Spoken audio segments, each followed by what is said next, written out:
les lits olympiques au JO. Il y a 26 000, comme à Tokyo, il y a 26 000 lits des Jeux olympiques et paralympiques qui sont en carton. Des lits qui sont en carton. C'est une société japonaise, Airwave, qui a créé ça.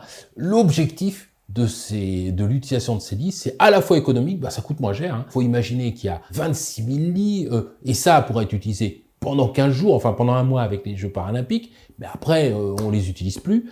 Et surtout sur le plan écologique. Imaginez si ces lits sont en bois ou sont en aggloméré, vraiment la conséquence écologique que ça a tout cela. Alors, c'est vraiment intéressant parce que il y a eu des discussions autour de tout ça. Je vous passe évidemment la discussion au village olympique où on a des athlètes, là, notamment un judoka, qui dit voilà, j'ai mon lit, voilà, regardez, il est en carton, et puis en dessous, on voit un matelas. Mais pas seulement un matelas en une pièce, c'est un matelas en plusieurs pièces, parce qu'on se rend compte qu'effectivement, il y a une, deux, plusieurs pièces qui sont là. Il décrit cela, voilà. Et en l'occurrence, on voit juste après, juste au-dessus, qu'il y a un petit, une petite couverture que les personnes qui ont fait les JO emmènent avec eux, et dessus il y a marqué le nom de la ville. Donc, moi j'ai par exemple mon petit plaid Rio et Londres, et donc ça c'est très sympa. Et donc effectivement, il y a cette histoire de matelas. Alors justement, on va pouvoir, je vais vous montrer un petit peu comment est-ce qu'il est fait, le dispositif de ce matelas. Vous voyez là, on voit qu'il est en fait en 3 blocs. Donc les gens dorment pas sur le lit en carton, c'est bien sûr, c'est l'ossature, c'est le sommier qui est en carton.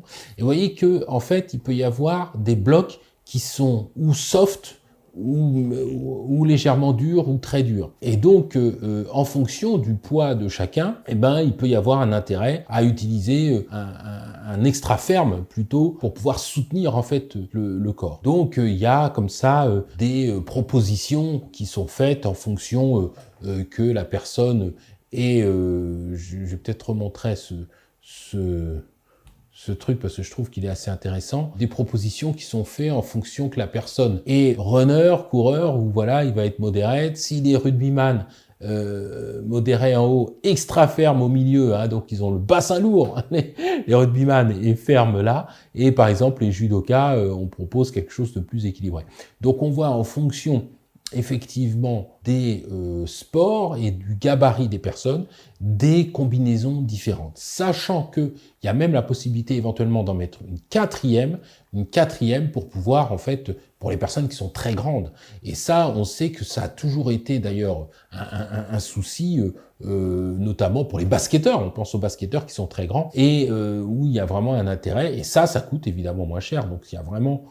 c'est vraiment assez sympa. Alors évidemment, on en parle beaucoup dans la presse. On dit ces lits en carton dans le village olympique qui surprennent les athlètes. Des milliers de lits en carton de retour aux Jeux olympiques, puisque ça avait été essayé à Tokyo en 2021. C'est une conception franco-japonaise. Évidemment, ça réagit sur les réseaux sociaux, on va voir ça. Les athlètes donnent leur avis, mais ils trouvent ça plutôt confortable, ce qui va d'ailleurs dans le même sens que le rapport qui avait été fait à la suite des Jeux de Tokyo. Donc c'est les fameux matelas en 3 blocs qu'on a vus et qu'on va ajuster, leur fermeté en fonction du type de sport qui est fait. Bon, il y a une fable, on disait que c'était un lit anti-sexe. Non, pas du tout, parce qu'il y a toujours cette remarque qui est dit que pendant les Jeux olympiques, il y a une activité sexuelle particulièrement développée. Eh bien non, c'était pas du tout à cause de ça. D'ailleurs, on verra que les athlètes essayent leur lit I'm at the Paris Olympic Games and they once again have these cardboard anti-sex beds. On verra ça. D'ailleurs, j'ai, je pense, quelque chose sur... voilà, je vais vous montrer un petit peu. Voilà, on a l'image vraiment des athlètes qui essayent. On voit que c'est, ma foi, relativement solide. Paf, ils sautent dessus. Alors, bon, c'est pas un gros gabarit qui est en train de sauter dessus. Mais enfin, même si c'est pas un gros gabarit, quand même, on voit bien qu'il peut tenter des impacts et que ça... effectivement, c'est quelque chose qui tient et qui pose pas beaucoup de soucis. Il y a toujours cette discussion sur évidemment Ah oui, voilà, il y a quelques remarques sur les réseaux sociaux, je lisais ça en direct. Par exemple, Tilly Kearns qui dit, eh bien voilà, j'ai déjà pris un massage pour effacer les dégâts voilà, de manière ironique. Mais effectivement, ce qu'il faut dire, c'est que ces lits-là permettront certainement d'avoir une bonne performance aux athlètes. D'abord, plusieurs choses, c'est que la performance, effectivement, le sommeil est extrêmement important lorsque on fait des compétitions. Pourquoi le sommeil est extrêmement important? Parce qu'il permet de régénérer vraiment le corps, et particulièrement dans la première heure et demie ou après l'heure et demie qui débute la nuit, parce que c'est là qu'on va sécréter une hormone capitale pour la récupération, qui est l'hormone de croissance, et ça, c'est si on dort correctement. Donc, évidemment, il pouvait y avoir ce débat, est-ce que les lits vont empêcher de dormir et donc de récupérer?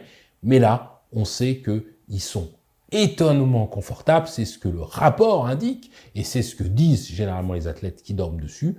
Alors moi, j'ai pas connu les lits en carton, j'avais des lits solides, puisque les derniers Jeux Olympiques, c'était les Jeux Olympiques de Rio, mais effectivement, je trouve que l'initiative est très bonne. Ça peut aller jusqu'à 200 kg, hein, le carton utilisé, jusqu'à 200 kg, voire plus. Bon, donc, il n'y a vraiment aucun problème là-dessus. Et puis, à partir du moment où, justement, on peut adapter ces matelas, on comprend que la qualité du sommeil va être bonne. C'est un vrai enjeu, hein. Il faut savoir que le lit, c'est un véritable enjeu, c'est un véritable une problématique, hein, en partant vraiment à chaque fois en stage avec les équipes, on se rendait compte que c'était vraiment source d'ailleurs de nécessité de traitement, de massage, d'ostéopathie, d'adaptation, parce que quelquefois les athlètes avaient mal au dos. Et effectivement, le fait d'avoir trouvé ces éléments ingénieux de matelas qu'on peut combiner, qu'on peut modifier en fonction justement de sa physionomie, de son poids, moi je trouve ça particulièrement intéressant, plutôt qu'avoir un matelas uniforme qui va à certains et pas à d'autres, je trouve ça particulièrement intéressant, et je trouve qu'au contraire, ces lits probablement vont améliorer la récupération, le sommeil, la récupération, et donc l'état de santé des athlètes. Donc, a priori, la position du doc, elle est plutôt positive pour l'utilisation de ces matelas.